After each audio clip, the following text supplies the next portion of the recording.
Meus amigos e minhas amigas, bem-vindos ao canal do Instituto de Economia da UFRJ. Eu sou Ronaldo Bicalho e essa é a edição de número 39 do Conversa sobre o Mundo Contemporâneo. É uma mesa redonda de professores do Instituto que discutem os grandes temas do mundo atual. Enfim, o que está rolando no mundo. O tema dessa nossa edição é o Peru. Depois de discutirmos aqui nos programas anteriores a Colômbia e depois o Chile, continuamos ainda nos Andes, continuamos ainda nos países andinos e desembarcamos no Peru, que nesse mês de junho, teve a sua eleição presidencial. Foi justamente sobre o Peru, sobre o que está acontecendo no Peru, é que nós vamos conversar nessa nossa mesa redonda. O Peru, que comemora 30 anos de neoliberalismo, um modelo extrativista, abertura comercial, desregulamentação e flexibilização do mercado de trabalho, privatização, privilégios tributários para as grandes fortunas e grandes empresas, enfim, aquele receituário clássico neoliberal na América Latina. Então, uma das estrelas do neoliberalismo latino-americano, o Peru. Em contrapartida, uma coisa que marca também muito o Peru durante esse tempo todo, nesses últimos 30 anos, é a corrupção. Dos 6 presidentes peruanos, todos os 6 últimos presidentes foram acusados de corrupção. Alberto Fujimori está preso. O Mala e PPK, que é o Pedro Pablo Kuczynski, estão em prisão domiciliar. Alan Garcia se matou, quando estava para ser preso pela polícia.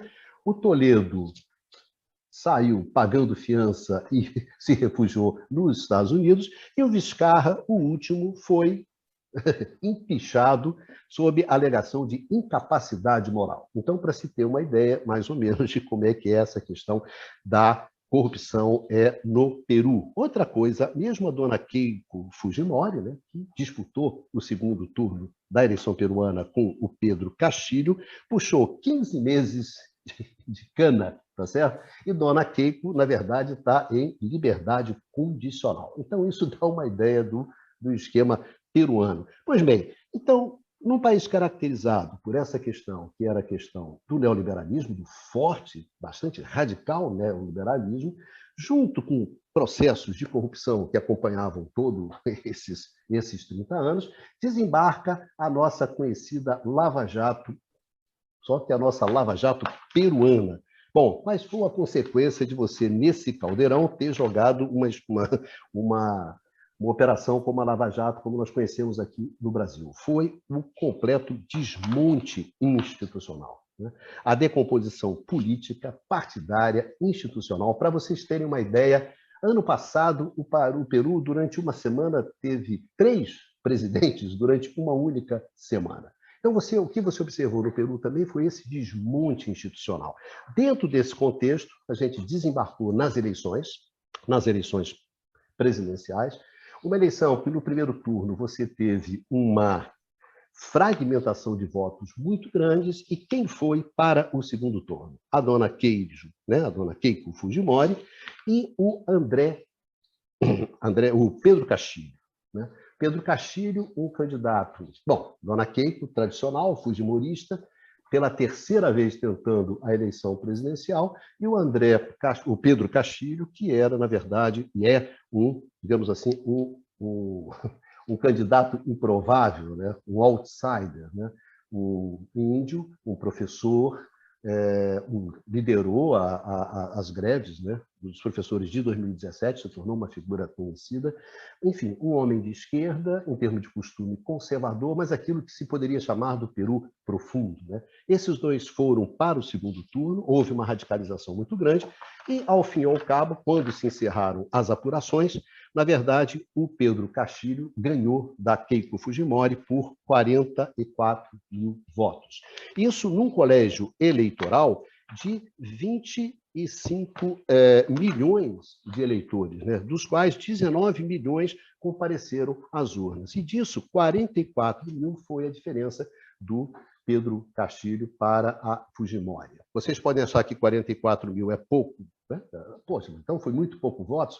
Para vocês terem uma ideia, na eleição anterior, de 2016, o PPK, né, que é o Pedro Pablo Kuczynski, venceu a própria Fujimori por 40 mil votos, 41 mil votos, ou seja, menos do que a diferença agora nessa última eleição. E, no entanto, diferentemente do que está acontecendo agora, o PPK foi reconhecido a sua vitória com uma semana, embora fosse 40 mil votos, né? Os 44 mil votos do Pedro Castilho, ao que parece, ainda não foram suficientes para declarar a sua vitória. Então, as eleições foram no dia 6, né, no dia 6 de junho, e hoje nós estamos no dia 23 de junho, né, às 23 horas, e até agora a vitória do Castilho não foi reconhecida. Então, é esse país, é esse Peru, o Peru marcado pelo forte neoliberalismo, o Peru passado pela corrupção, marcado pela decomposição institucional, marcado por uma radicalização eleitoral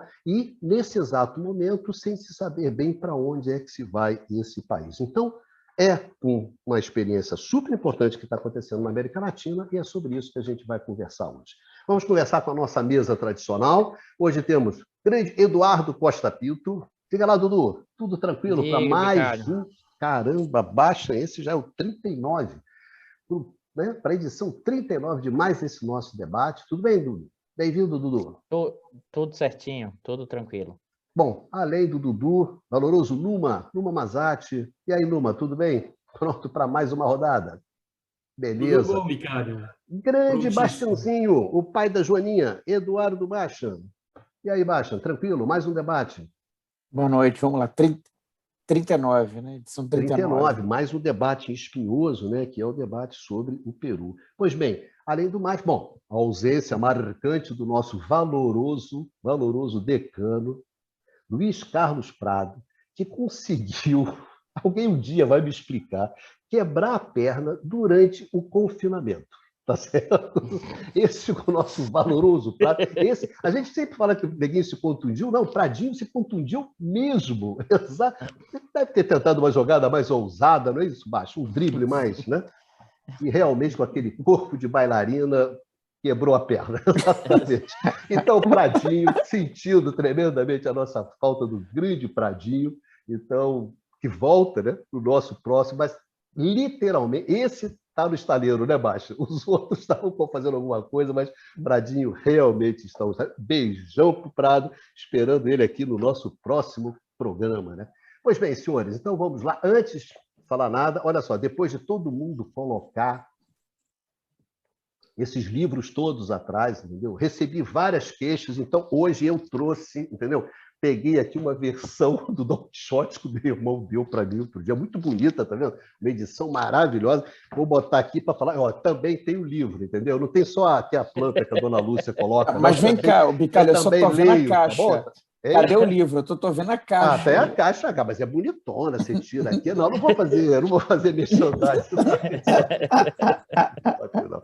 Senhores, vamos lá. Dudu, não, lembrando, olha, esse programa aqui vocês também têm no formato de podcast, tá certo? Vocês podem ouvir lá no canal IE-FRJ. Vocês entram com isso aí, que vocês, em qualquer tocador desses aí, vocês acham lá os podcasts lá do canal do IE-FRJ e podem ouvir esse programa. Dudu, começando com você, vamos começar essa roda desse tema, que é um tema muito interessante e com o qual a gente pode aprender bastante, né? Em relação ao termo de Brasil, de que nós podemos ver, etc. É um tema bastante interessante esse do Peru. Assim como foi Colômbia, Chile, Peru também bastante interessante. Dudu, vamos lá. Começando com você essa roda. E eu vou fazer o seguinte, Bicalho, antes da gente analisar a questão eleitoral e antes da gente mostrar essa discussão que você... esses elementos para entender a questão do Peru hoje e o que está acontecendo, eu trouxe aqui, a gente vai debater as dimensões econômicas do Peru. Olhar em termos da estrutura produtiva, dar um pouco do panorama, porque, como a gente já comentou aqui, pouca gente conhece os países da América Latina, especificamente da América do Sul. Então, eu vou apresentar aqui de forma relativamente simples alguns elementos que explicam a estrutura produtiva, o crescimento econômico, e que eu vou já passar para vocês. O Peru, né, E aqui chama muita atenção, deixa eu colocar aqui para vocês. Primeiro, trazendo um dado que eu trouxe do PIB per capita PPP, ou seja, poder de paridade de compra, para, inclusive, poder comparar. Então, uma tendência aconteceu, e eu trouxe 4 países selecionados, o Chile, que a gente viu no último programa, a Colômbia também, o Brasil e o Peru. A gente observa que o Peru, em termos de PPP, em 2019, está em torno de 12 mil. Aqui chama muita atenção que esses países, ao longo da década dos anos 80, tiveram uma forte taxa de crescimento do PIB per capita em PPP. Né? Percebe que os anos 90 mais ou menos estabilizado, né? No caso do Peru, e essa também é uma tendência de quase todos os países da América Latina, de um forte crescimento, né? Um crescimento bem menor ao longo da década de 2010. Isso porque acho que é importante ressaltar que esses países, os países da América Latina, têm sua estrutura produtiva forte, estrutura produtiva interna e, sobretudo, suas exportações fortemente vinculados à questão das commodities. E ao longo dos anos 2000, como já dito aqui em vários momentos, nós vivemos um boom do preço das commodities dado o efeito China. E isso, sim, também influenciou a dinâmica peruana, brasileira, chilena e colombiana. Tá? E como é que... acho que é importante isso nesse pano de fundo fundamental a partir dos anos 2000.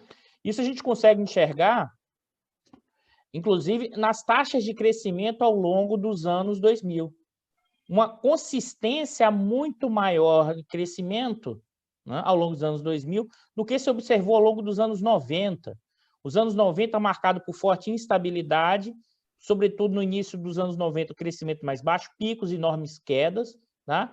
E uma tendência, eu acho que chama muita atenção, esse crescimento expressivo, isso é porque o gráfico está em 3 em 3, pessoal. Aqui em 2019, essa queda aqui é, na verdade, em 2020, é uma queda do PIB de 11% durante a pandemia, com trajetórias aqui em 2018, de 19, 18, 17, de desaceleração aqui, ó, exatamente quando a queda do preço das commodities e a elevação aqui, a tendência, é impressionante como você vê o índice de preço de commodities, a queda por causa da crise de 2008, o retorno e depois a década de 2010. E o Peru é fortemente influenciado por quê para essa dinâmica da commodity? Para vocês terem ideia, e aí eu queria mostrar isso em termos de estrutura produtiva, que chama muita atenção, o enorme papel, né, da participação do setor de atividade da exploração de petróleo e mineração. Né? E mais ainda, que não é só recente, ela é uma característica desde os anos 50. Em 1950, a participação da extração de petróleo e mineração era de 10%, né? 60% a 14%, ou seja, se você olha em 2010, 2013, 2010, 13%, 2019, 12%. Ou seja, isso em proporção do PIB, né, é uma participação muito elevada, inclusive se a gente compara com o Brasil e vários outros países. E se a gente junta pesca e agricultura, né, dá quase em torno de 17%, né, do extrativismo, junto com a agropecuária, com participação do PIB. Isso é uma taxa muito elevada, né, comparando com boa parte dos países da América Latina. Tá? E as manufaturas, observe que tem uma certa industrialização a partir de 60, 70 até 80, mas você volta a regredir aqui nos anos 90, patamar gradual, mas você não tem grandes saltos, por exemplo, você não tem nenhum momento histórico dessa série que chega a 20%, ou chega nem a 19%. Então, as manufaturas chinesas do Peru, né, tem um papel relativamente pouco significativo e não muda muito. Ou seja, o Peru, em certa medida, está associado a uma dinâmica extrativa mineral, ou seja, o modelo extrativista, e com segmentos vinculados a serviços. Então, tem como polos importantes para compreender isso, que é Lima, né, e a questão de serviços, e, ao mesmo tempo, a questão do extrativismo, que está na região dos Andes, e a questão mineira. Então, esses são elementos importantes, né, da dinâmica, né, da estrutura produtiva peruana, e que, se você olhar por esses dados aqui, não muda de forma tão significativa, mesmo nos momentos clássicos da América Latina de substituição de importações de um modelo de industrialização que vai se configurar dos anos 30 até final dos anos 70. Isso aqui a estrutura produtiva do Peru vai ficar muito presa, eu vou mostrar principalmente assentado na questão mineira, né? E eu trouxe esses dados aqui do equivalente, eu não vou me lembrar o nome agora, do IBGE do Peru, a participação, né, do PIB global peruano em relação à questão do extrativismo, petróleo, gás, minérios e serviços conexos. Então, em 2010, em torno de 12%, girando em uma faixa de 12%, 11%, 10%. Evidentemente que isso está caindo ao longo da década de 2010, por quê? Porque você tem a queda dos preços das commodities, a desaceleração dos preços das commodities. Agora, chama muita atenção, o que é o papel da mineração nas exportações peruanas, né? Deixa eu mostrar aqui para vocês. Então, em torno de 60% das exportações peruanas são minérios. Se sobressai o cobre, ouro, zinco, chumbo, tá? Estanho, prata e toda uma quantidade de minerais, junto com a extração de petróleo e gás, com mais em torno de 8%, 9%, ou seja, 70% das exportações peruanas estão vinculadas ao setor extrativo. E mais ainda, esse setor extrativo, em que você teve, aí eu acho que o Bicalho comentou com um processo ali nos anos 90 da privatização do setor de minérios, né? E uma entrada forte de empresas transnacionais nesse setor extrativista. E aqui tem um ponto, né, Bicalho, que você também já chamou a atenção até na nossa conversa anterior, que acho que é importante, e esse é um debate importante, que é a questão da infraestrutura, da questão tributária sobre a exportação ou sobre a produção de minérios.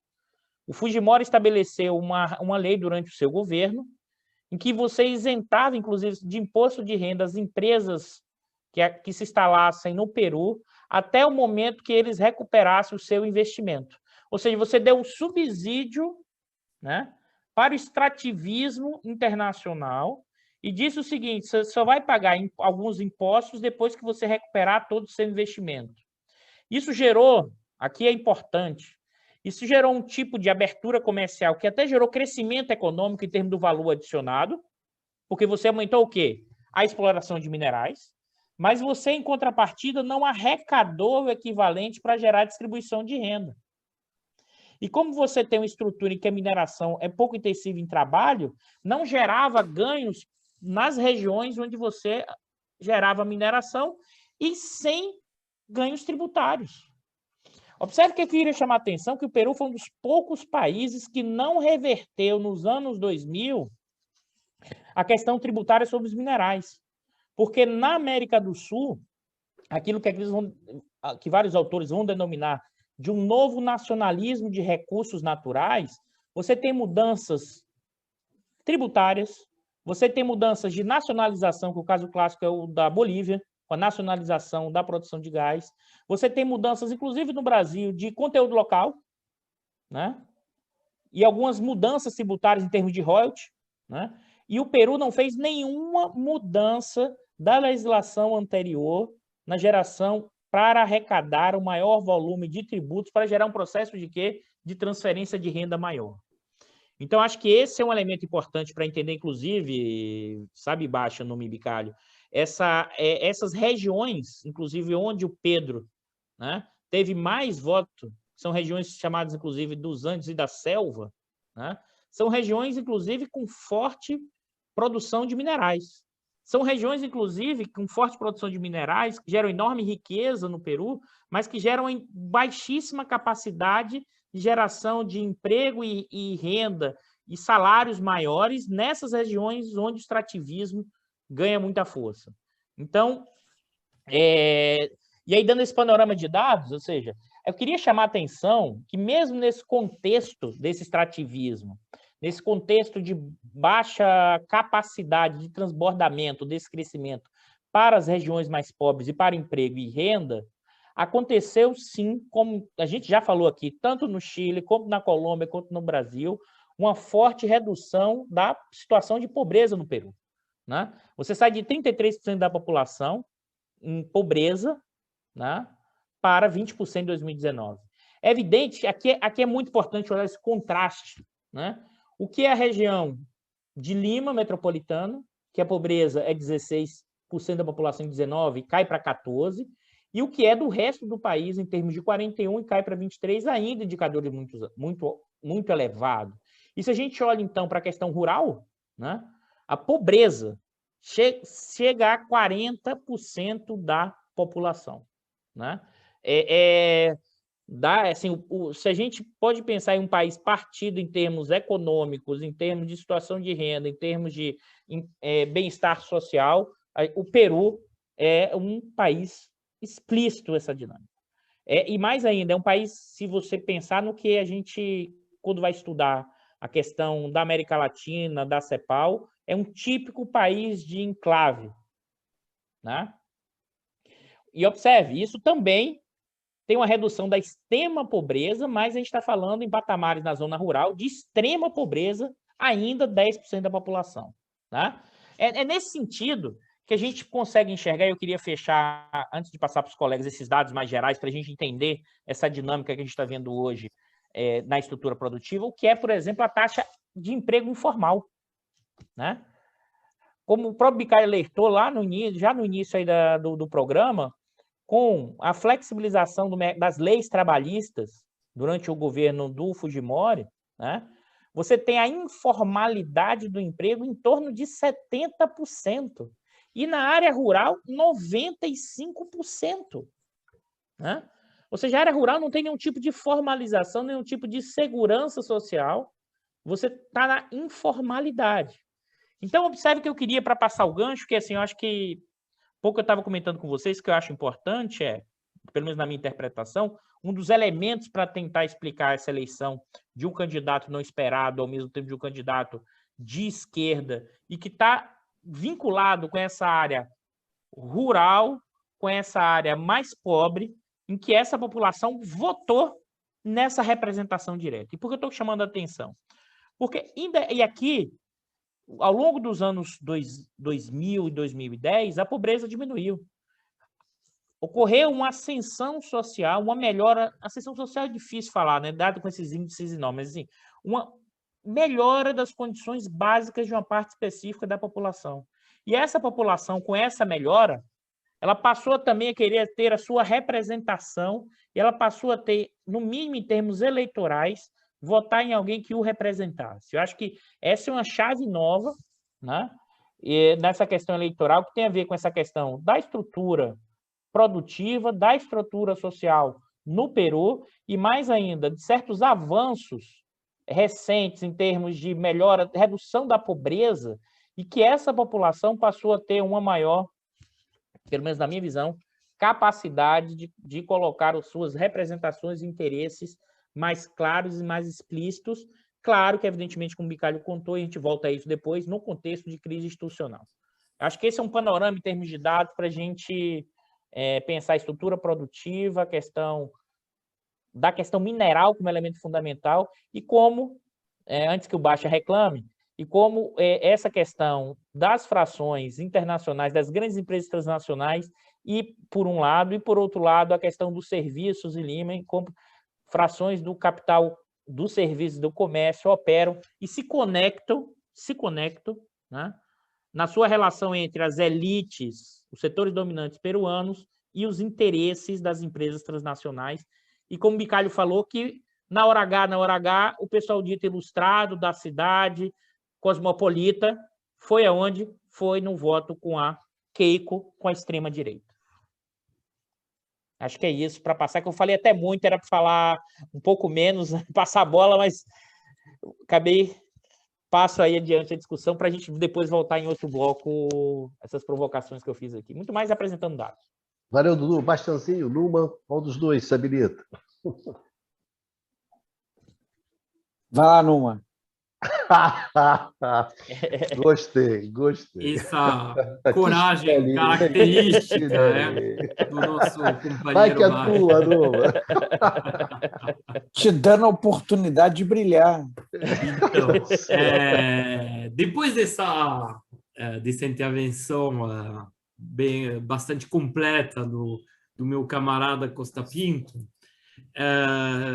eu queria fazer algumas observações, e acho que depois da intervenção do outro camarada, o professor Bastian, a gente vai poder entrar no debate mesmo. Bom, o Peru, em muitos aspectos, tem uma trajetória que, ao mesmo tempo, segue as grandes tendências da história econômica latino-americana e, em outros, pelo contrário, vai se colocando como com algumas especificidades. Tá?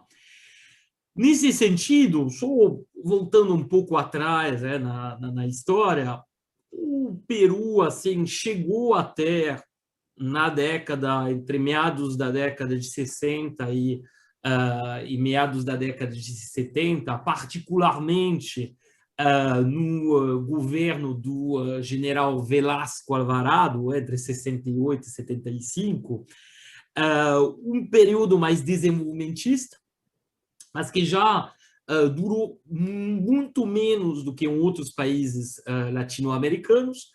Ele teve, nesse período também, uma ditadura militar.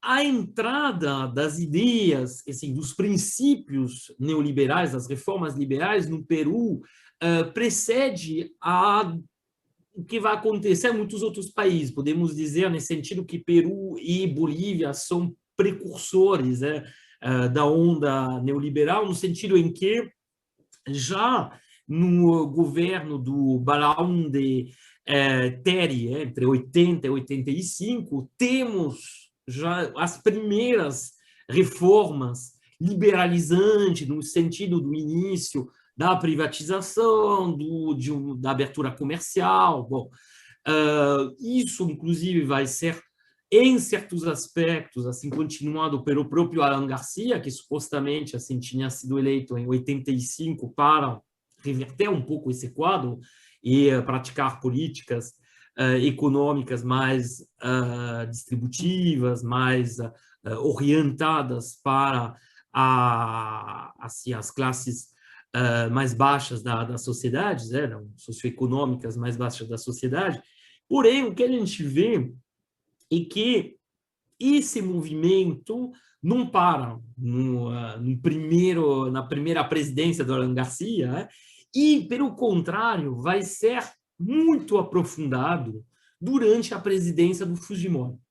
E o caso do Fujimori é interessante porque, em 90, nas eleições de 90, o principal oponente do Fujimori vai ser o Vargas Llosa. E o Vargas Llosa defende um programa abertamente neoliberal, de inserção na economia internacional, defendendo a adoção dos princípios do chamado Consenso de Washington. E o Fujimori, nessa eleição de 90, se coloca como um candidato conservador nos costumes, em oposição a um certo liberalismo do Vargas Llosa na questão de costume, e, pelo contrário, como defensor do povo, crítico das políticas neoliberais na área econômica e social. Só que, apenas eleito, o Fujimori faz uma reviravolta completa e se torna um grande defensor dos princípios neoliberais. A tal ponto que o chamado autogolpe, que faz um Fujimori em 92, que na prática, apoiado pelos militares, ele sai, vamos dizer, da legalidade e da constitucional do período, e lança um projeto de mudança na Constituição, que vai culminar na adoção de uma nova Constituição em 93, que, ao mesmo tempo, assim, consolida o seu poder e, coisa relativamente rara, para não dizer única, na América do Sul, né, consagra os princípios neoliberais, as grandes diretrizes neoliberais, assim, colocando, em particular, a questão da liberdade das empresas, da não intervenção do Estado, a não ser como regulador, assim, com prerrogativas muito limitadas, como princípios constitucionais. A Constituição peruana de 93 é uma das poucas constituições do mundo que contém, assim, basicamente todos os princípios neoliberais elencados no Consenso de Washington dentro da Magna Carta.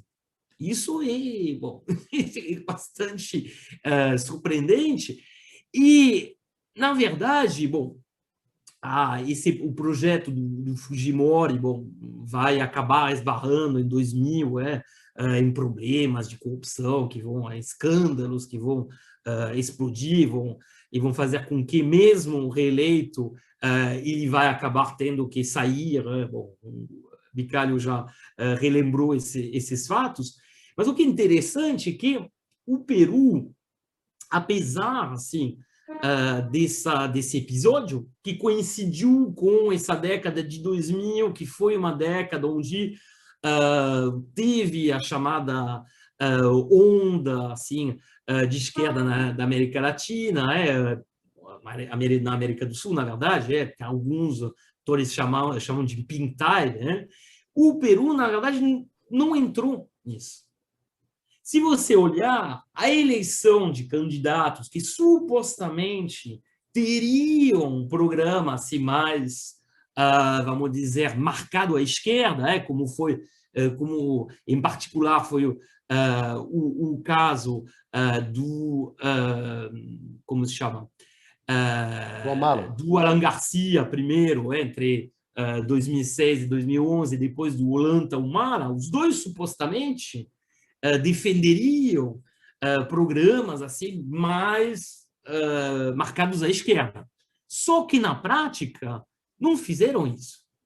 O único que melhorou um pouquinho, pelo menos, as condições sociais da população, que tentou implementar algum tipo de programa social, foi como se chama? O Humala. Tá? Ele tentou um pouco, mas foi extremamente tímido e, na verdade, o que a gente observa no caso do Peru, que é algo que a gente já observou no programa passado com a Colômbia, é uma absoluta manutenção, na prática, sem nenhuma ruptura das práticas neoliberais que foram inauguradas e, inclusive, assim, enraizadas na Constituição do país, lá no início da década de 90, pelo Fujimori. Então, na verdade, é um experimento contínuo. Você não teve nenhuma ruptura, como a gente pode ter observado em outros países, Venezuela, Brasil, Uruguai, Argentina, Bolívia, Equador.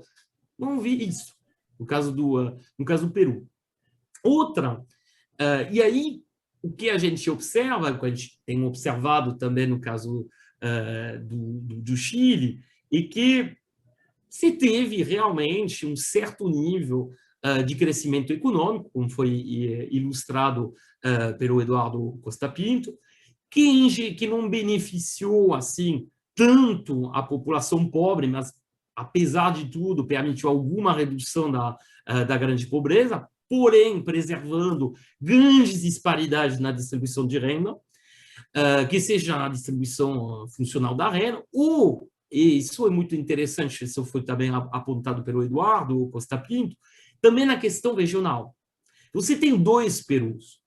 Tem um Peru urbano, que provavelmente foi aquele que se beneficiou mais assim, dessas últimas décadas, particularmente através de uma ampliação notável da economia de serviço, e depois você tem um Peru rural que, pelo contrário, não se beneficiou muito disso. Um Peru rural que, em muitos aspectos também, porque quando eu falo do ambiente urbano, na verdade, isso é mais assim, a classe média urbana. E, na verdade, se você for olhar, tem assim, dois grandes grupos que ficaram um pouco à beira da estrada desse crescimento econômico das últimas 2 décadas, que foram o setor rural e também esse lumpenproletariado das grandes cidades, em particular de Lima, porque Lima tem um peso demográfico no Peru. Lima representa, o Grande Lima representa mais de 1/3 da população peruana. Então, tem quase o equivalente ao que representa a Grande Buenos Aires, por exemplo, para a Argentina. E nessas populações, na verdade, suburbanas, dos bairros pobres, que fornecem justamente todo aquele trabalho informal já observado pelo Eduardo Costa Pinto, que fornecem, então, esse exército de mão de obra, não mais industrial, mas de mão de obra de serviço, de baixa qualificação, muito pouco remunerado. Essa população urbana, tudo bem, talvez tenha se reduzido um pouco o nível de pobreza extrema, mas mantém-se num nível de pobreza muito elevado. E as 3 décadas de neoliberalismo que você teve no Peru, que foram acompanhadas também de uma urbanização cada vez maior, ou seja, de fluxos de população que se juntaram aos grandes centros urbanos, em particular, obviamente, a Lima, essa população tem um acesso extremamente limitado a serviços públicos, a bens públicos, de forma geral. Os sistemas de transporte urbano no Peru são particularmente falhos. Se você for comparar assim, mesmo com outros países da América do Sul, é pior. O acesso à saúde é extremamente degradado no caso do Peru. E não é por acaso que os números da pandemia são, no caso do Peru, de longe os piores observados no mundo e na região. Tá? Essas coisas são ligadas. E, no fundo, o que a gente observa no caso do Peru é que a lógica neoliberal gangrenou, de uma certa forma, toda a organização socioeconômica do país, foi fincada na Constituição, que eu coloquei um caso bastante idiosincrático, a Constituição peruana é muito mais retrógrada e muito mais explícita na sua defesa do livre mercado do que a Constituição do Chile, herdado dos tempos do Pinochet. Imaginem, que isso representa. O consenso de Washington ali na beira, né? Então eles incorporaram completamente. É um caso único, onde você copia literalmente aqueles 10 pontos do consenso de Washington e você coloca dentro da Constituição. Isso é, no mínimo, surpreendente.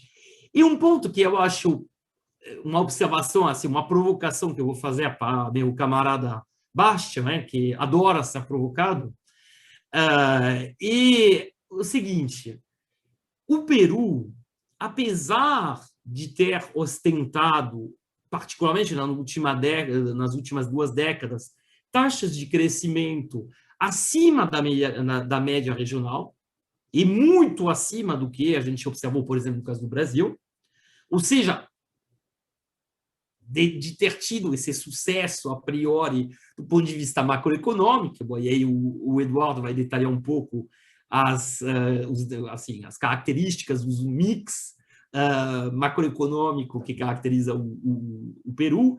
Apesar disso, tem tido a maior, como foi observado pelo Bicalho, a maior instabilidade política do continente. tem tido os governos com maior nível de rejeição, com presidente na cadeia, presidente se suicidando, e candidato que, na verdade, assim, no caso da Keiko Fujimori, está em instância, na espera de julgamento, enfim, uma situação que ilustra um país que, no fundo, tem elementos estruturais de caos.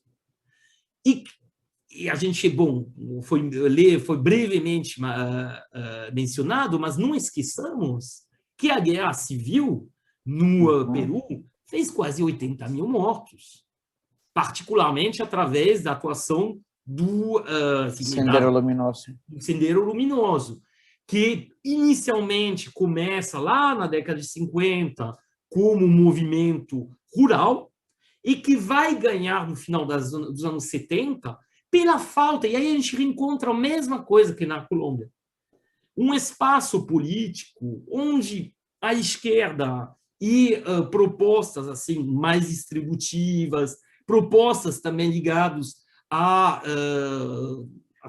reforma agrária, a inclusão de uma parte da população, não tem espaço na vida política e, portanto, se manifestam através de guerrilha. E lá também temos o fenômeno dos paramilitares que se manifestam.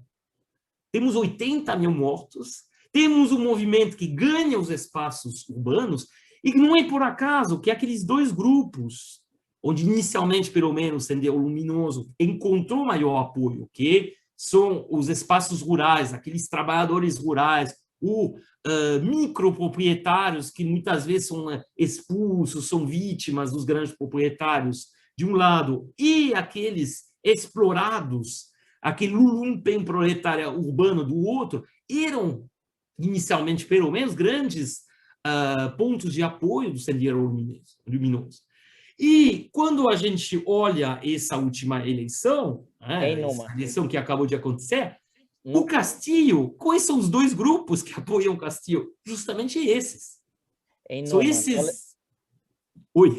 Só comentando, porque também tem a coisa do Castillo, e que ele, na verdade, também defendendo pequenos proprietários, tanto das grandes oligarquias, como também do Sendero. Então, ele adotava esse papel de... Exatamente, porque, de fato, o Sendero Luminoso, a um determinado momento, como aconteceu com os Farc, a violência, mesmo se originalmente ela podia ter algum tipo de justificativa, podia ser explicada, não justificada, explicada, ela vira tal e ela cria assim, um caos tal em determinados espaços que é uma rejeição da população. Aliás, a adesão que teve o Fujimori no período do autogolpe em 92 tem muito a ver com o fato que ele erradicou, não erradicou, mas quase acabou com o Sendero Luminoso. Então, e um desses paradoxos que caracteriza o Peru. E o último ponto que eu queria colocar antes de passar a palavra para o... E olha que o Numa falou que ia falar pouquinho nessa primeira parte aí no back-office, pessoal, imagina, manda Numa. Tá bom pra caramba, pode mandar Numa. O último ponto que eu queria colocar para outra provocação para o meu camarada Bastian, e que tem a ver também com as questões, com questões literárias, no Vargas Llosa, já mencionado como candidato derrotado nas eleições de 90, você encontra em vários dos romances dele, particularmente da década de 80, 80 e 90, quando ele já tinha se afastado da esquerda onde ele vinha, referências ao Sendero Luminoso. Referências, inclusive, muito negativas, por conta dos episódios de violência, como será em Lituma, nos Andes, por exemplo, tem uma cena famosa de turistas estrangeiros massacrados pelo Sendero Luminoso. Bom, só que tem uma coisa que, no fundo, assim, a gente encontra de forma assim, muito muito, vamos dizer, muito pouco desenvolvida, um pouco na Casa Verde, do Vargas Llosa, um pouco também no Panteleão e as visitadoras, mas também de forma muito limitada, que é a questão indígena. O fato que você tem, no caso do Brasil, isso entra também na questão das eleições e entra também nessas questões socioeconômicas e de distribuição de renda. Os indígenas no Peru não têm representação assim política à altura do peso que eles têm na sociedade, do peso demográfico que eles representam. Você tem claramente... Como? Eles representam em torno de 24%. Exatamente. Só que eles, tanto como parte do proletariado urbano, quanto como justamente assim trabalhadores da terra, do altiplano, né? Eles, em ambos os casos, são os mais explorados, são os mais os menos contemplados pelos bens públicos, e são sistematicamente, por exemplo, se a gente pega as reformas mencionadas já do regime de exploração mineira, você vê que isso legitima, por exemplo, a expulsão de comunidades inteiras, e com, assim, compensações, no mínimo, assim, irrisórias, e, na prática, inexistentes. Tá? E, justamente nessa eleição de agora, o que vimos? Vimos que, quando o resultado, bom, que está sendo ainda contestado, mas que provavelmente assim, a tendência que seja, no final das contas, aceito, da eleição do Castilho, quando esse deu, assim, imediatamente após a votação, as primeiras sinalizações de contestações da Keiko Fujimori, esses camponeses do altiplano, e não só o camponês, mas também nessas pequenas cidades, comunidades, etc., e eles foram para Lima. Tem essas imagens impressionantes, assim, de fileiras de quilométricas, né, com bandeiras, porque, pela primeira vez, não talvez, um Maia também tinha suposição um pouco, mas lá, de forma muito mais clara, eles têm voz. Eles acham, pelo menos, eles têm a percepção que eles vão ter esse espaço. Isso é uma questão assim que permeia e que explica até uma parte da polarização, tá? Que a gente observa no caso do Peru. Passar a palavra para o camarada Bastian, que vai nos atualizar sobre a parte macroeconômica. Ô, Bastian, como é que ele fala depois dessas breves... Né? Brevíssimas, hoje foram brevíssimas. Como diz o Numa, né? Depois dessas breves comentários, depois voltarei a isso. Né? Já que eu fui breve, depois eu retornarei. Né? Hoje também o Numa deixou um bocado de pegadinha para você, Baixa. Se vira aí, viu? Vai, não, a macroeconomia, se vira. Eu tô pensando aqui que talvez fosse melhor ter falado antes. Não, agora é a hora de brilhar, irmão. É o seguinte, ele passou a bola e você passou a bola para ele e ele mandou o lançamento de 3 dedos para você fazer o gol. Agora se vira. Com efeito. Então, Eduardo, de onde vem esse crescimento do Peru? Então? Bom, tentar dar um encaminhamento, né, para as provocações, né, feitas pelo Numa, né, dando continuidade também à discussão já colocada pelo Dudu e pelo Bicalho. Na verdade, a escolha do Peru como tema do programa de hoje, né, ela foi muito feliz, né, tanto do ponto de vista do que está acontecendo lá agora, né, quer dizer, do ponto de vista de discussões do mundo contemporâneo, que essas eleições tão controversas, né, colocam naturalmente o Peru como um tema de discussão muito atual, né?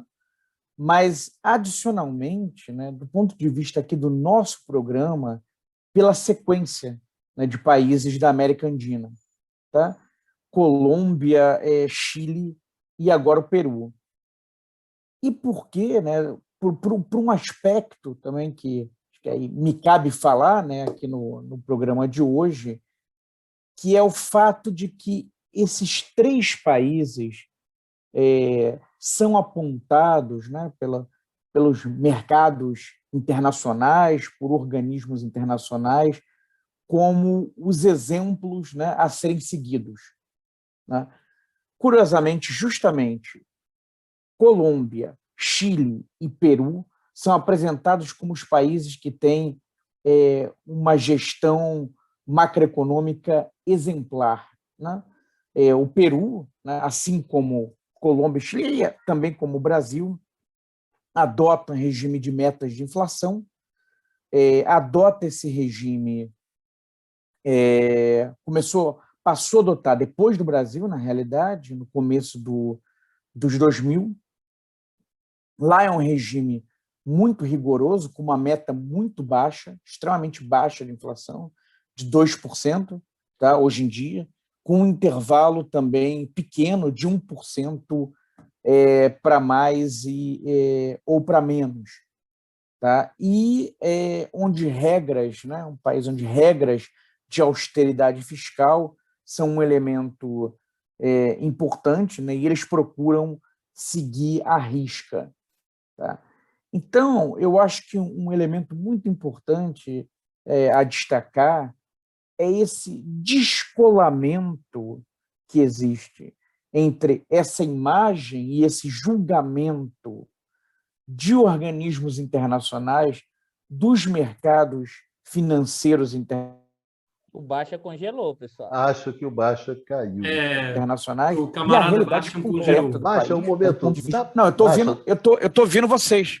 dá para você eu tô ouvindo repetir? vocês. Dá para você repetir um pouquinho aí que você estava falando? Travou. Tá, Travou. A sua última frase. Tá, bom, é o descolamento, então, Isso. entre essa imagem, né, muito positiva, essa imagem de bom aluno, né, de um caso exemplar, né, que é transmitida, que é passada por organismos internacionais e pelo mercado, tá, com a realidade concreta do país, né, com a realidade objetiva que a população desse país, ou a grande maioria da população desse país, enfrenta. Né? Pegando agora o gancho com os dados que o Eduardo Costa Pinto apresentou, né, com os dados de pobreza, né, em particular no campo, a péssima distribuição de renda, o grau absurdo de informalidade no mercado de trabalho.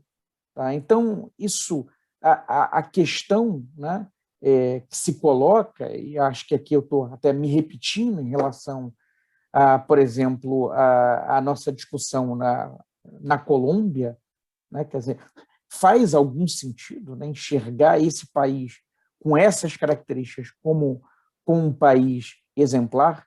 Né? Não faz, né? Não faz.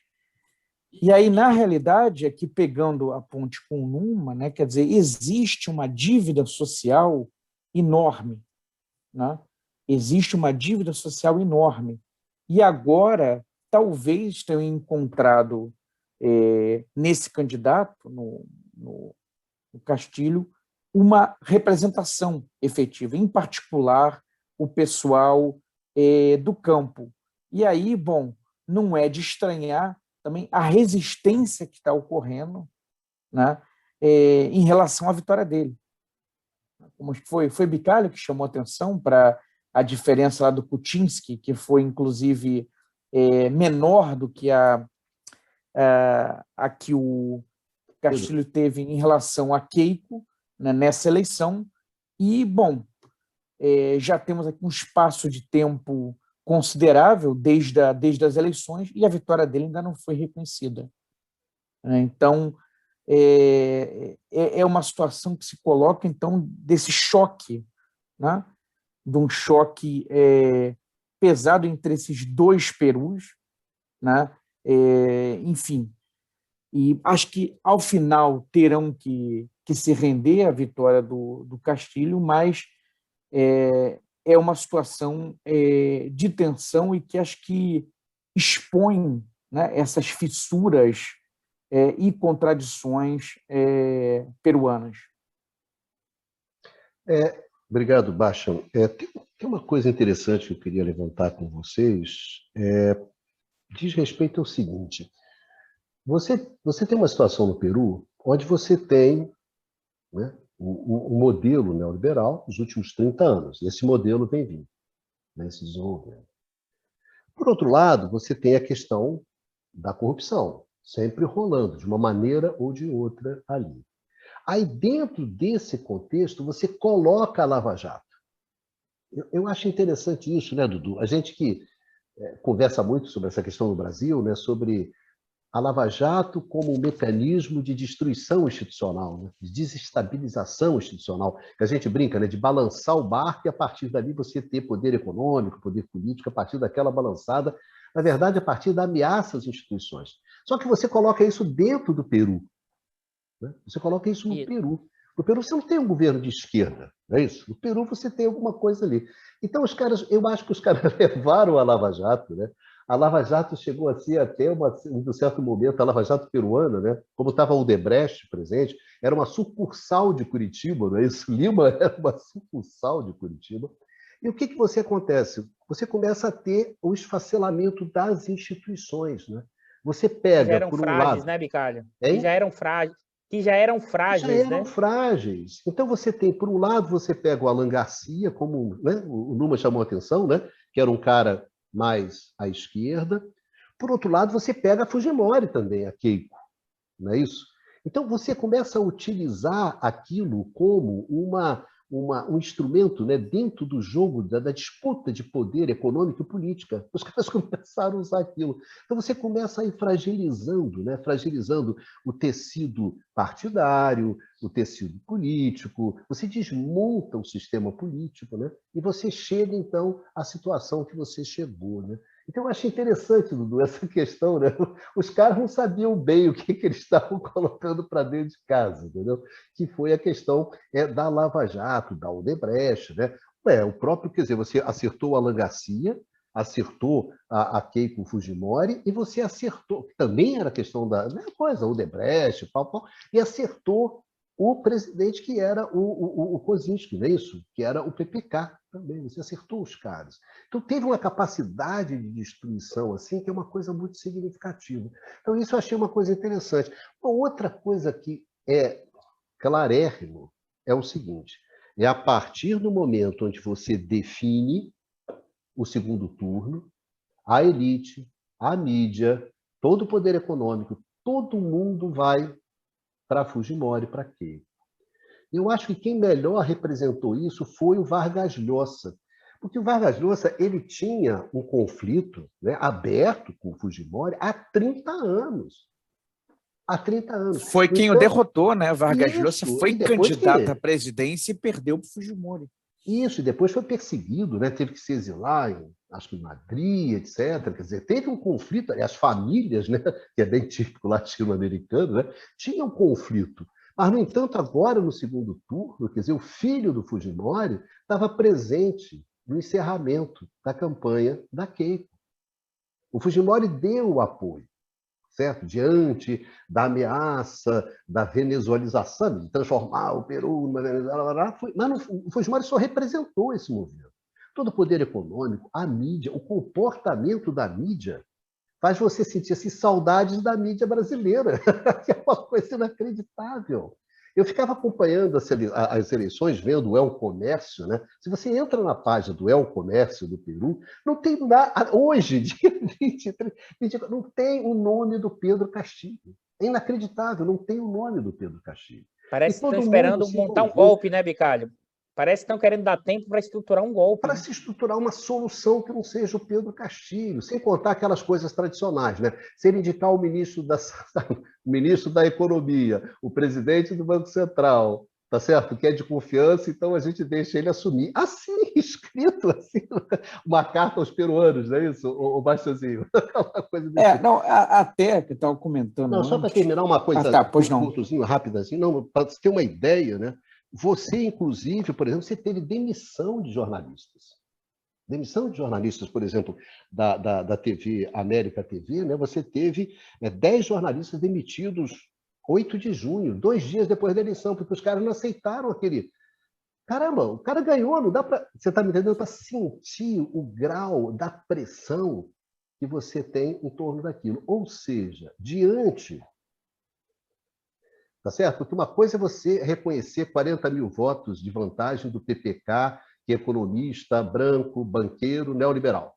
Tá certo? Outra coisa é reconhecer a vantagem de 44 mil do Pedro Castilho, que não é dos nossos. Que não é dos nossos. Então, eu fiquei impressionado assim, quer dizer, mas embora a gente veja esse tipo de manipulação, né, no Brasil, em outros países da América Latina, mas no Peru foi assim, uma coisa inacreditável, assim, baixo, era assim, jogadores de futebol da seleção fazendo campanha pela Keiko.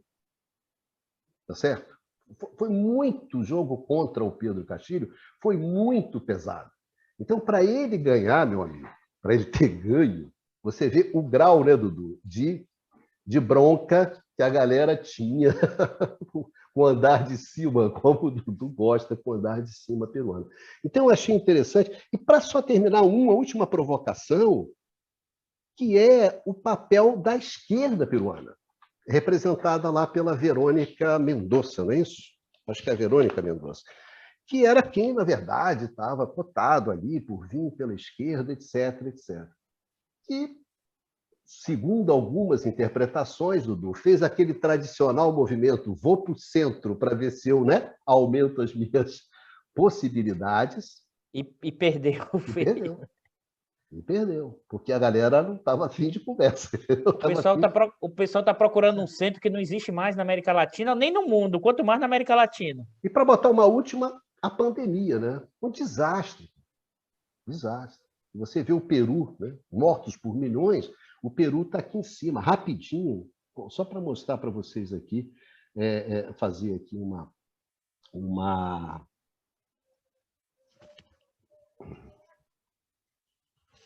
mostrar para vocês aqui os dados. Você mutou, Bicardo?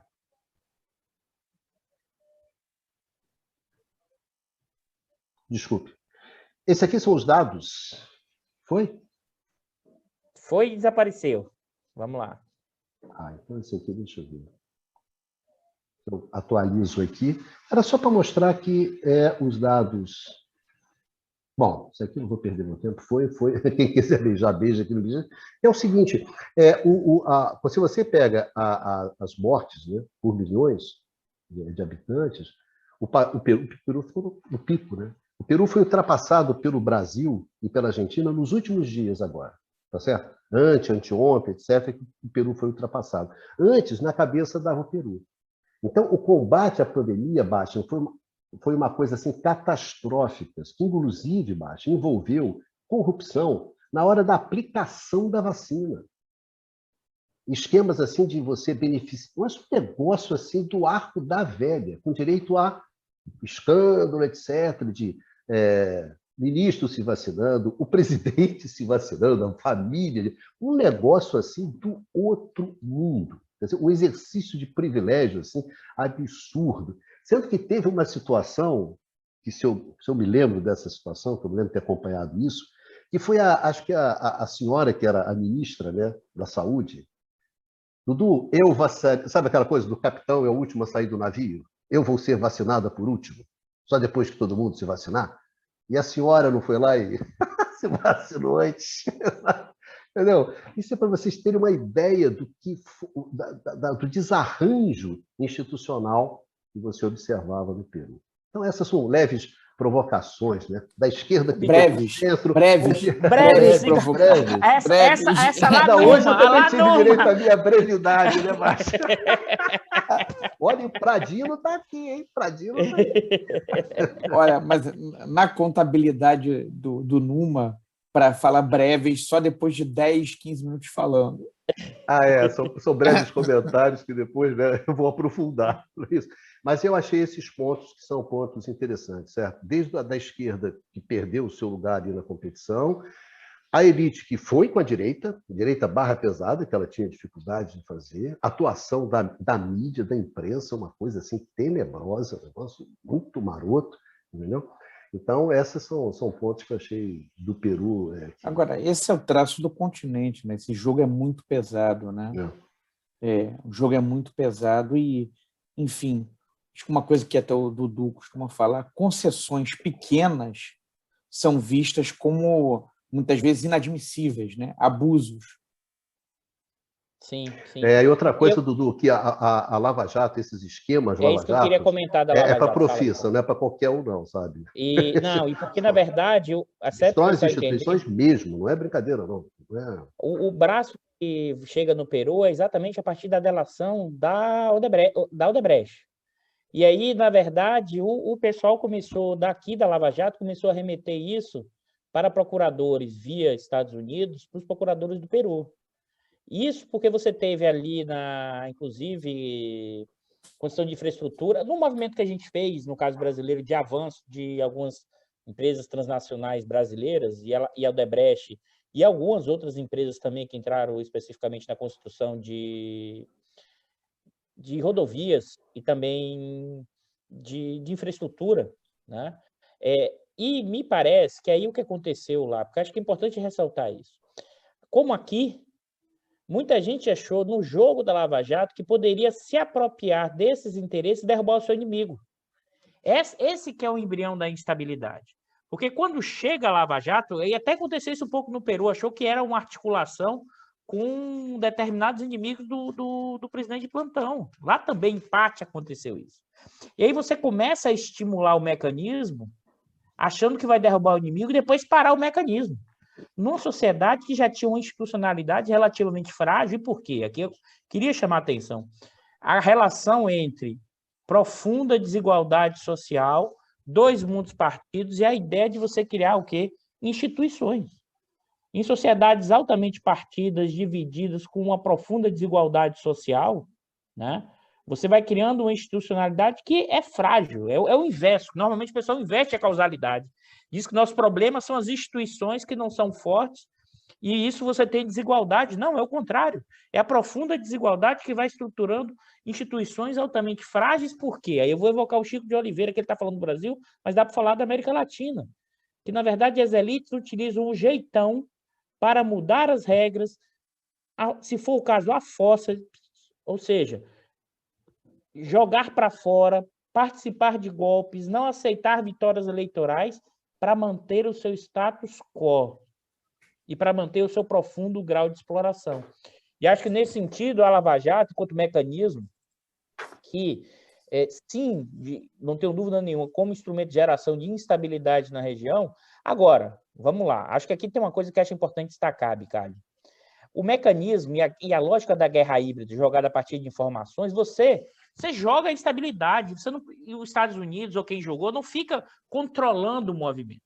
O movimento vai sendo potencializado ou não, dado que as institucionalidades, as fragilidades, e quando cada ator desse acha que vai ganhar o jogo para derrubar o outro. Então, utiliza o mecanismo, né? Essa é uma característica do que é uma guerra híbrida aí, nesse sentido norte-americano para a região, e quando você chega no Brasil, vai espalhando. E quem disse que você... Qual o sentido de parar? Nenhum.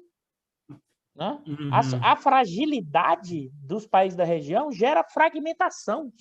E essa fragmentação gera maior capacidade de dominação. Isso é estratégia clássica do pessoal da questão norte-americana e toda a discussão de dividir para reinar, né? Que agora esqueci, diga, Noma. Eu queria fazer só algumas observações. Mas segue. Também queria. Vai, segue aí, já passei, vai. A esse processo. Bom, primeiro, tem uma especificidade, vamos dizer, do caso, como se chama, peruano, e que não é tanto uma especificidade, na verdade, mas é que o Vizcarra, quando, como se chama, quando durante a presidência do Kuczynski, eu vice-presidente, tá? Do Kuczynski, e o Vizcarra, ele vai ser, na verdade, ele vai apoiar muito fortemente esse movimento da Lava Jato peruana. Inclusive, quando ele participa ativamente, bom, aí qualquer semelhança com outros países, assim, não é mera coincidência, né? Ele participa, assim, de forma protagonística ao impeachment do Kuczynski, tá? E ele recupera ele aparece como o senhor limpo, né, nessa história, assim, ele vende pelo menos essa imagem. E aí história, e aí depois vamos fazer outras observações, mas a história do Vizcarra é interessante, porque, na verdade, o Vizcarra, como que ele surge na política? Ele vem de uma região, assim, que é uma província, que é o chamado departamento de Moquegua, né? Não sei como pronuncia em português, né? Onde, em 2008, se dá um grande debate sobre a repartição dos royalties do cobre. Porque, basicamente, você tem duas regiões no sul do Peru, que, por acaso, fazem fronteira quase com o Chile, onde se concentram as maiores explorações de cobre. E essa região, da qual o Vizcarra era o governador, né, na época, se sentia alisada. E, de fato, se você observa, bom, começa a receber menos royalty, aí isso coloca vários programas locais assim, de investimento, sociais, etc., em risco, e aí tem uma mobilização. E o Vizcarra consegue organizar essa mobilização popular para reverter esse quadro e acende dessa forma no espaço público peruano. Sempre, isso é uma constante, com essa figura do grande Salvador. Essa coisa que, assim, o Astúrias, o Miguel Ángel Astúrias, chamava de, como se chama? De proto-caudilismo. Você tem um velho caudilismo, mas você tem sempre essa ideia do Salvador, que é uma constante assim no espaço latino-americano, não é por acaso que o romance do caudilho é quase que um gênero em si da literatura latino-americana, Você tem um general no Labirinto, Garcia Marques, O Astúrias próprio é o senhor Vargas presidente, Llosa, né? tem uma festa La Fiesta del Chivo, do Bode, enfim, todos esses grandes autores. Então, você tem essa ideia de uma figura providencial. Só que o caso do Peru é extraordinário porque é permanente. Você tem o Alan Garcia apareceu dessa forma quando surgiu, o Maia também, como se chama? O próprio Fujimori, obviamente, e o Vizcarra vem disso. E se a gente for olhar, no fundo, tem um certo... O Vizcarra, ele surge através de um conflito social, como é o caso do Pedro Castillo. Pedro Castillo, como já foi colocado pelo Bicalho, também surge a partir de um evento, assim, uma figura meio desconhecida, que rompe no cenário nacional, e sempre com essa pinta de Salvador. E aí, o Vizcarra achou que ele ia conseguir capitalizar em cima dessa lava-jato, como se chama? Dessa lava-jato peruana. Só que aí teve duas coisas. Você tem o chamado lava-juez, o lava-juiz, que a gente não teve isso no Brasil, mas poderia ser, que basicamente assim, é algo parecido com aqui, ou seja, você começa a observar que as equipes anticorrupção, assim que seja, e aí até o mais alto nível, até a Corte Suprema, do Peru, na verdade, são envolvidas, tem comunicação imprópria, tem procedimentos, tanto por parte do Ministério Público como por parte da Justiça Federal, que quebram todos os padrões de funcionamento estabelecido pela Constituição, e você tem, então, assim, uma deslegitimização parcial, pelo menos, dessa atuação, E, do outro lado, o próprio Vizcarra acaba sendo também envolvido, bom, aí nada é muito claro, mas na compra de forma imprópria, enfim, pelo menos em tentativas de corrupção na compra de equipamentos no âmbito da, como se chama, da pandemia, enfim, uma questão, assim, algo muito pouco claro. E como foi colocado pelo Eduardo Costa Pinto, esse cenário desenhado pelo Bicalho, de um país onde, no fundo, você sempre tem uma grande instabilidade política, onde você virar presidente do Peru, pelo menos nas últimas 3 décadas, e quase que ter a certeza que um dia você vai para a cadeia e ameaçado de ir para a cadeia. Bicalho, sim, por favor. Não, isso, exatamente. Você não você sabe como eles começam, né? Vocês sabem que eles todos vão acabar na cadeia, de uma maneira ou de outra. Né? Não, inclusive, esse episódio do... Vocês têm que pensar o que representa o Alan Garcia. Assim, o Alan Garcia, com todos os defeitos que, obviamente, tinha, era um grande orador. Por curiosidade, com quem...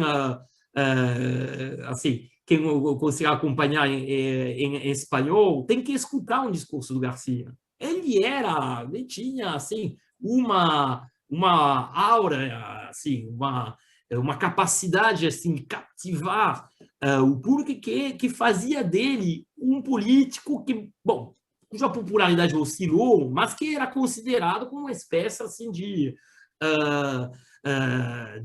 assim, como uma figura marcante, pelo menos. Bom, essa história dele se suicidar, recebeu uma carta indicando que ele ia ser encarcerado nos 10 dias seguintes. O Bicalho pode precisar esse ponto. E digno assim de romance. É uma situação inacreditável. Tem uma espécie de... No fundo, a política peruana é uma tragicomédia onde domina o trágico, na verdade, particularmente para a população. Tá?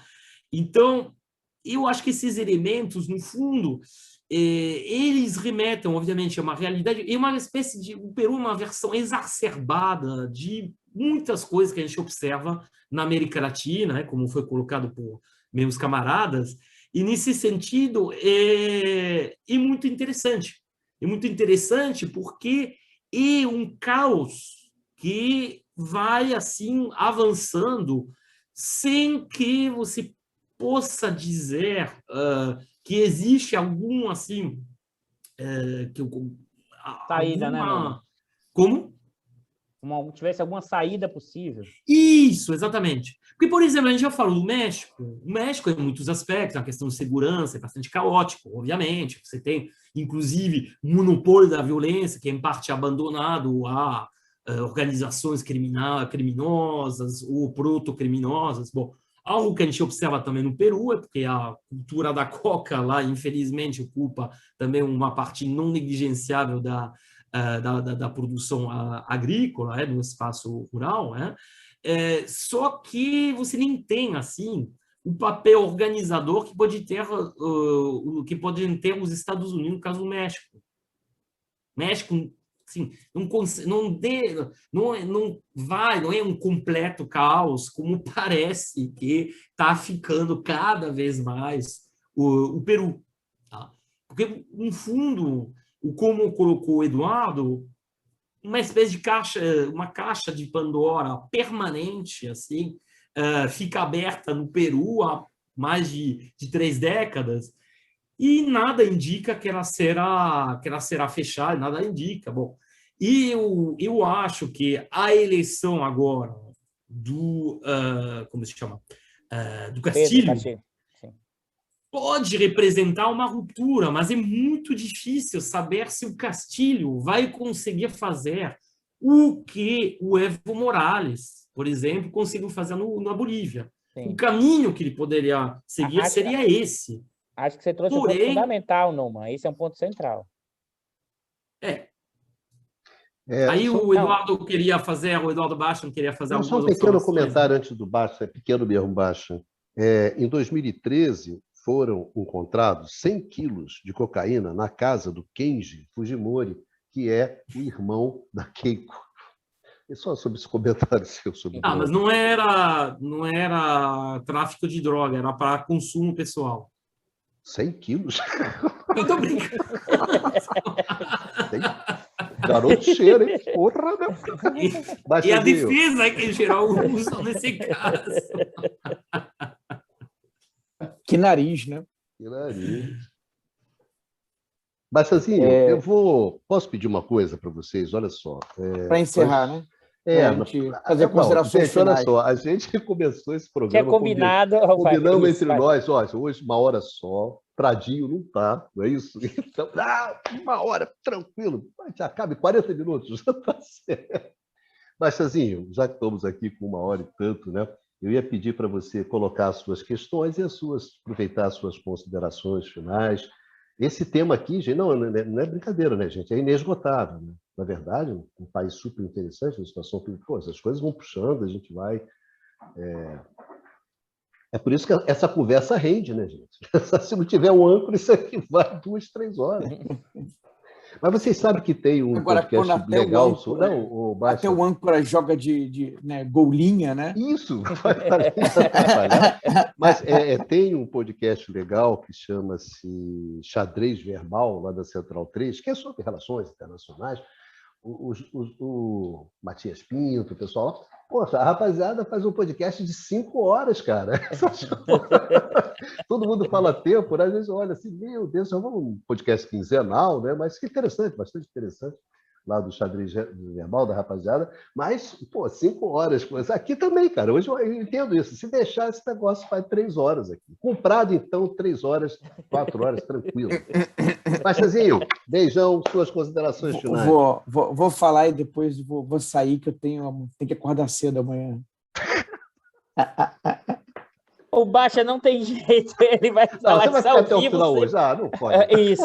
Hoje isso a gente não vai aceitar. Não, hoje não. Hoje não.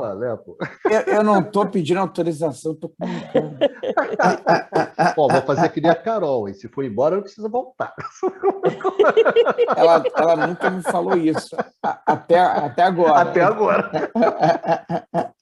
Deixa eu bater na madeira, né? Bater na madeira. Não, o comentário é o seguinte, as últimas palavras, né? Breves palavras.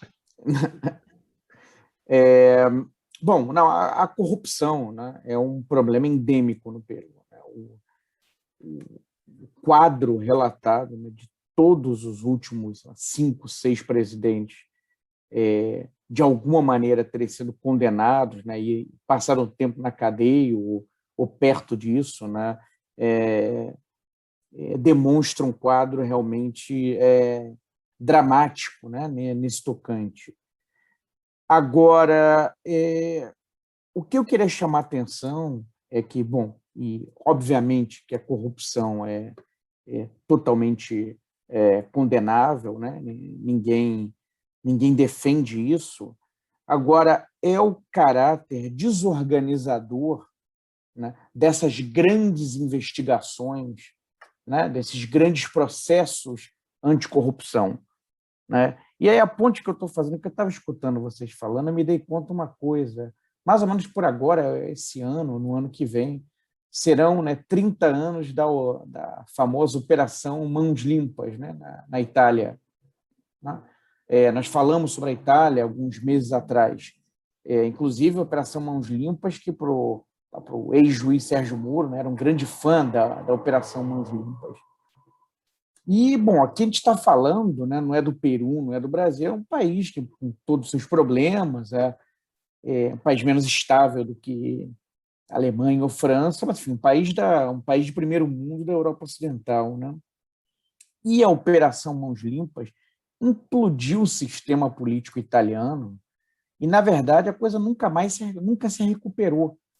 Né? Agora, você tinha um sistema que, com seus problemas, enfim, e tinha problema, sim, de corrupção, isso é verdade, mas que vinha ali do pós-Segunda Guerra Mundial com uma certa estabilidade. Né? E o sistema implodiu, você tem partidos que têm vida curta e se fundem com outros, tá? Quer dizer, isso, levou a ascensão da figura do Berlusconi, tá? E, na verdade, a combinação da mãos limpas com o neoliberalismo, né, com as medidas ali para entrar na zona euro, né, essa combinação de escândalo de corrupção com o neoliberalismo, né, implodiu o sistema político por um lado e, na verdade, levou o país para a estagnação. E isso a gente está falando de um país europeu. Agora, você pega isso e coloca, né, na América Latina, né, com instituições muito frágeis, né, o efeito que processos dessa natureza têm é devastador, né? Teve no Brasil, né, e está tendo, e pode ainda pior, num país como o Peru, que tem instituições ainda mais frágeis, uma institucionalidade ainda mais frágil, ainda mais débil do que a brasileira, né? Eram essas as considerações finais que eu tinha a fazer. Deixar aqui um abraço, então, para os amigos, né, e para o nosso público, né? Aliás, Bicalho, tem uma coisa, o pessoal pediu lá do Chile, né, que colocasse os textos, né, que tinham sido mencionados. Eu tinha que passar vou passar isso, né? Valeu. Pagar essa dívida. Pagar essa dívida. Tá? É isso aí. É isso. Um abraço a todos. Brigadão. Valeu teve jeito, boa noite, ele foi bom dia, né? Não é aquela jeito, coisa, né, que diz bom dia, meia-noite. Vou mesmo, né? Dizer, amanhã já é hoje, né? Amanhã já é para variada. Estamos na madrugada. Parece programa da Nelson Alves, que ninguém vai conhecer, mas tudo bem, na madrugada. Meu amigo e minha amiga. É isso. Tchau, tchau, pessoal. Valeu, Bechão. Vamos lá. Beijaço. Dudu, suas considerações finais. Vou tentar ser breve, porque a gente Como é que o Baixãozinho foi embora mesmo? Foi, ele não tem jeito, não. Rapaz. Ele não tem jeito, não. Não adianta. Não, vou falar com a mãe dele. Vou falar com a mãe dele, pode deixar. Vou falar com a mãe dele e vou reclamar. Vai lá, Dudu. Encerra aí. Eu acho que eu vou encerrar, na verdade, com a vitória do Pedro, né? O que é que significa essa vitória? A gente não sabe ainda, como o Numa alertou muito bem, se ele conseguirá ou não levar a cabo metade das propostas dele, ou 1/3, ou 2/3, ou o que é que ele conseguirá levar adiante, dado que ele propôs. Porque durante a campanha ele está propondo reestatização da questão mineral, e hoje isso já virou mudança tributária, e não estatização, como o Numa bem alertou, do que foi a questão na Bolívia. Mas eu queria destacar, por quê? Independente aqui do que vai acontecer daqui para frente ainda, acho que a vitória eleitoral traz um sinal, uma perspectiva que acho que é importante para pensar a América Latina hoje, e especificamente a América do Sul. Eu até conversando aqui com os colegas antes, eu acho que tem uma mudança importante no mínimo eleitoral. O modelo neoliberal clássico, como foi implantado na América Latina, e mesmo os modelos híbridos, sabe, não? E mesmo aqueles que adotaram uma discussão que manteve o modelo neoliberal e avançou em algumas questões sociais, eles hoje não cabem nas expectativas de parte expressiva desse eleitorado e dessa população da América do Sul. Tá? E por que isso? Aí, novamente, eu vou voltar um pouco do que eu falei na primeira fala e vou talvez detalhar um pouco melhor. É que, mesmo com toda a concentração de renda nesse período, mesmo com todas as questões, mas você teve crescimento econômico. E esse crescimento econômico, sim, gerou uma incorporação de segmentos importantes da sociedade a sair da condição de miséria absoluta. Porque aqui tem que é a miséria absoluta. Eu costumo dizer o seguinte, para mim, a miséria absoluta causa letargia.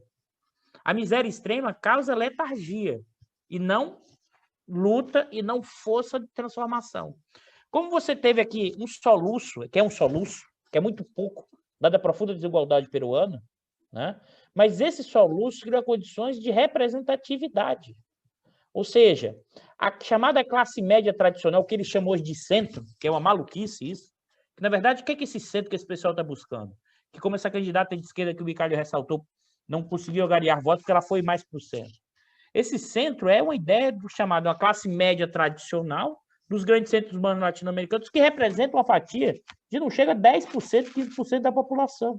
E que ela, junto com setores dominantes, conseguiu direcionar, transformar a sua visão passar diretamente para a população, e a população voltava com essa representação. Aquilo que o Numa falou, o Fujimori foi o candidato dos despossuídos no Peru, né?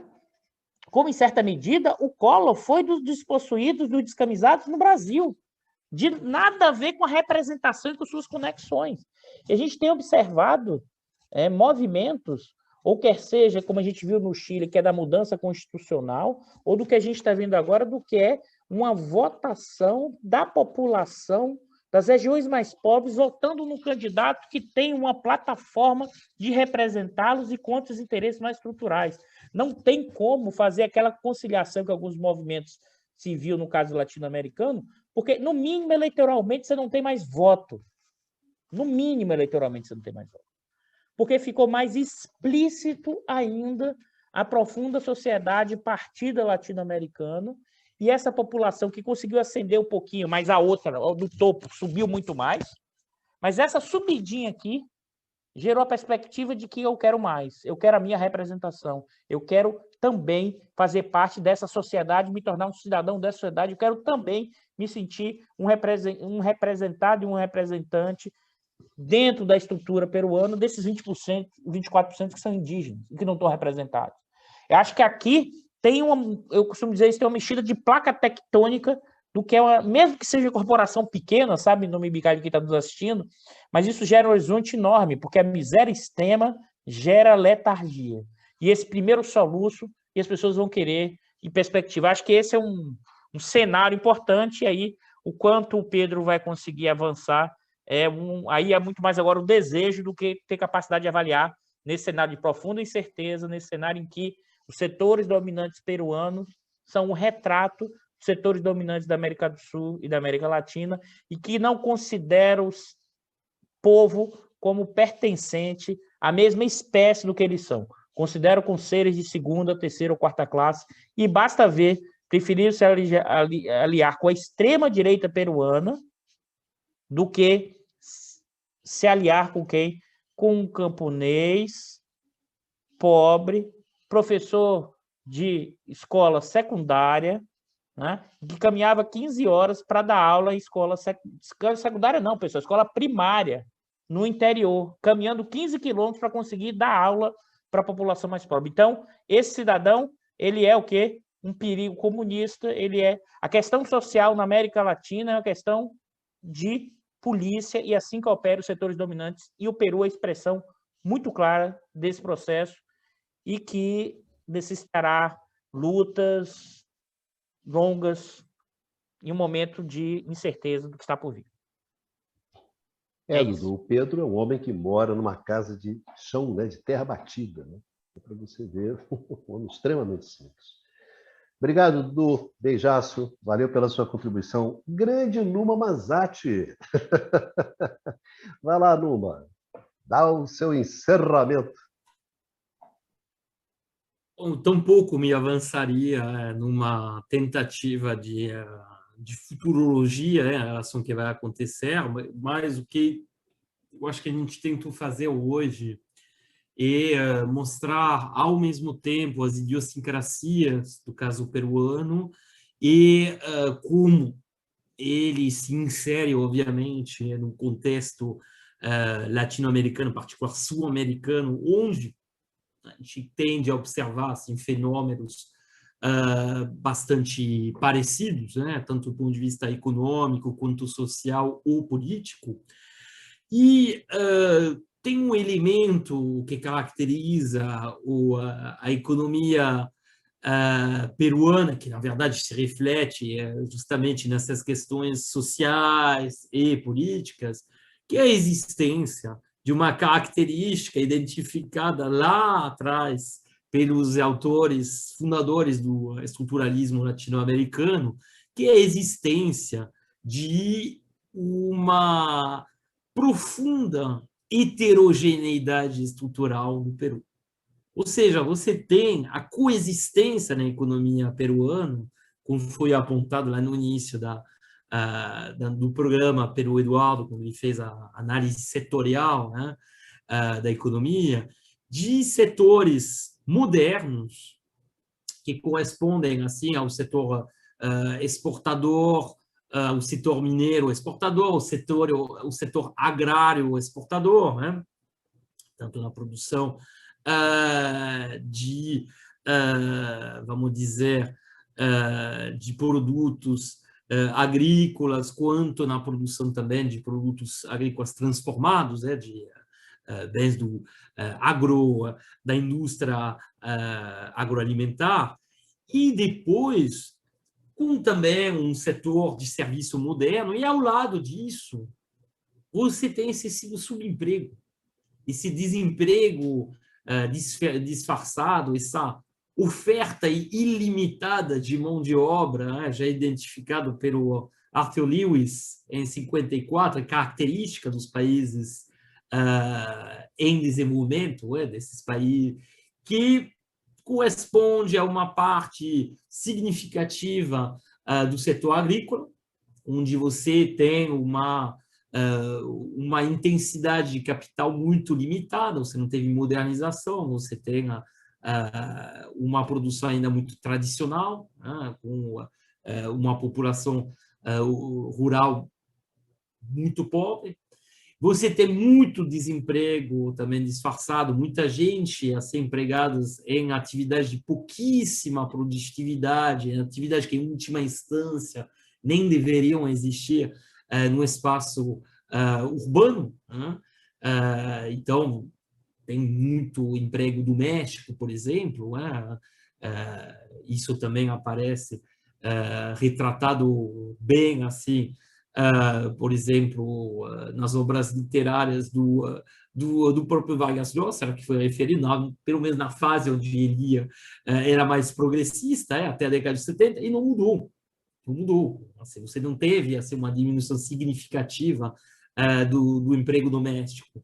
No caso do Peru, como você pode ter observado, por exemplo, na maior parte dos países latino-americanos, como foi observado, obviamente, no Chile, na Argentina, mais ainda, no Uruguai, mais ainda, até no Brasil, assim, na década de 2000 até meados da década de 2010. Tá?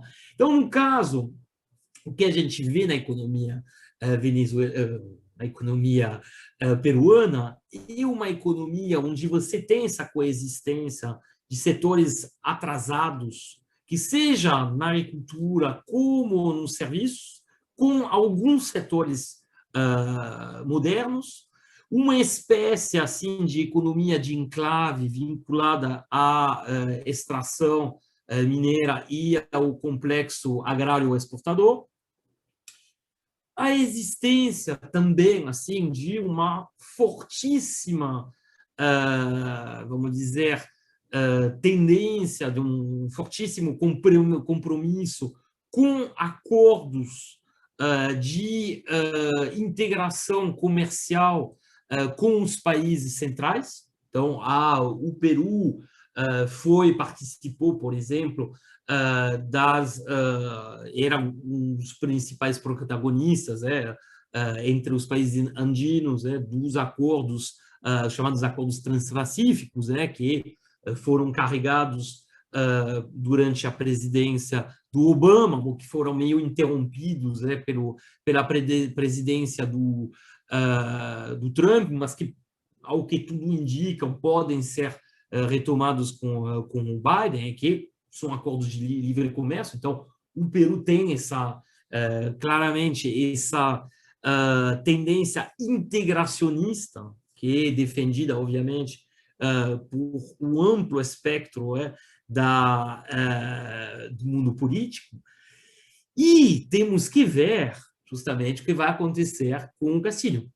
O Castillo, como foi colocado pelo Eduardo Costa Pinto, originalmente, assim, tem, a priori, pelo menos na plataforma eleitoral dele, uma proposta que é muito de repartição das riquezas mineiras, em particular. Bom, aí, visivelmente, a nacionalização seria abandonada para, vamos dizer, adotar uma maior tributação, justamente, desses recursos.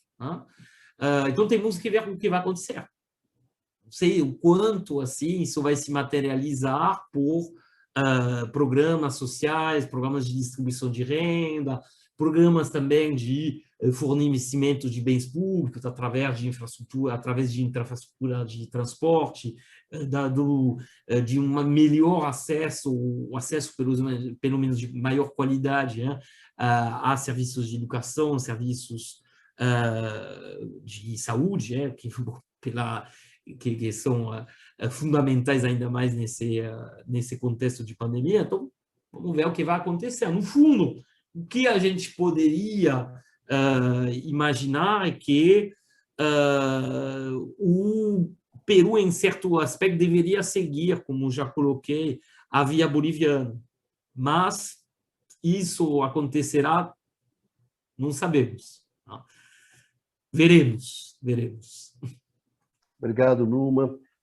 Eu acho que, vendo esse programa, né, um determinado eixo, eu sempre imagino o Peru, né, quer dizer, você tem a questão do neoliberalismo, a corrupção e o desmonte das instituições.